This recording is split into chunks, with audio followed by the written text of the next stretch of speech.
قرآن مجید میں 4 ایسے مقامات پر جہاں پر اللہ نے اپنی عبادت کا حکم دیا ہے، وہاں ساتھ ساتھ والدین کی اطاعت کا حکم دیا ہے، والدین کے ساتھ نیکی کا حکم دیا ہے۔ سورہ بقرہ میں بھی اللہ تعالیٰ نے جہاں پر عبادت کا حکم دیا ہے اپنی کا، وہاں پر والدین کے ساتھ احسان کرنے کا حکم دیا ہے۔ سورہ انعام کو دیکھیں، سورہ اسراء کو دیکھیں، 4 مقامات پر خالق کائنات نے والدین کے ساتھ نیکی کرنے کا حکم دیا ہے کہ والدین کے ساتھ نیکی کریں۔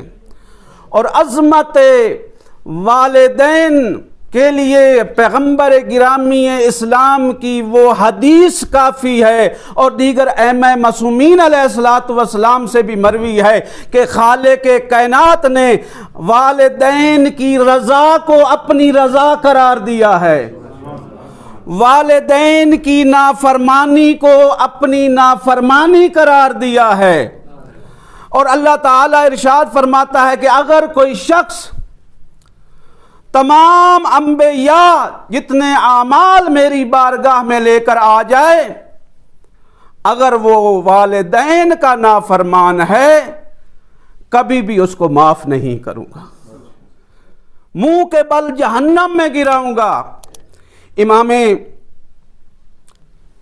صادق علیہ السلام سے بھی روایت ہے، اور خود رسول اکرم صلی اللہ علیہ وآلہ وسلم سے روایت ہے، بر الوالدین افضل من الصلاۃ، والدین کے ساتھ نیکی کرنا نماز سے افضل ہے۔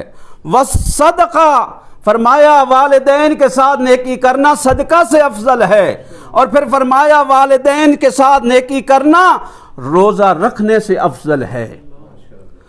والحج والعمرہ، فرمایا والدین کے ساتھ نیکی کرنا حج و عمرہ کرنے سے بہتر ہے۔ پھر فرمایا والجہاد فی سبیل اللہ، اللہ کے راستے میں جہاد کرنے سے افضل ہے والدین کے ساتھ نیکی اور احسان کرنا۔